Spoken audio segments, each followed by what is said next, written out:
তোর বাপ পারে আমাদের চা পান খাই। শিং প্রসেসিং করা দর্শক আপনারা দেখতে পাচ্ছেন, এটা শিং গরুর মাথা থেকে তৈরি হয়।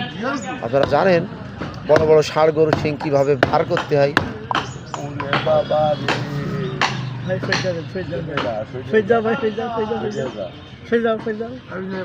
আল্লাহ আমাকে দিয়েছে শিং বের করতে যেতে এখন তো দুর্ঘটনার শিকার হইলামই আমরা। আল্লাহ বাদ দিয়ে দাও। আমি একটু চাইছি দিয়ে যাবো আর কিছু এই যে তোরে আমি কইব নিরিবিলি তুই এটা বসিয়ে ভাই কেটে লাগালাম বানাই ওই যে গালে কেন ভাই স্যার কথা কোন দেখুন এইভাবে তৈরি হয়, নটপটি খুব সুন্দর করে বানাই অমক কষাই ভাই।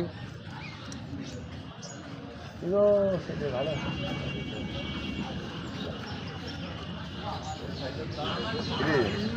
গরুর শিং খাওয়ার প্রসেসিং চলছে, আপনারা দেখতে পাচ্ছেন। যে যেখান থেকে দেখছেন অবশ্যই ভিডিওটি শেয়ার করবেন। তো যদি ভালো লাগে ভিডিওটি অবশ্যই একটা লাইক কমেন্ট শেয়ার করতে ভুলবেন না। তো যে যেখান থেকে দেখছেন সবাইকে ধন্যবাদ, দেখতে থাকুন। তবে বাংলাদেশের লোক দেখবে যে কীভাবে তৈরি করা যায়, কীভাবে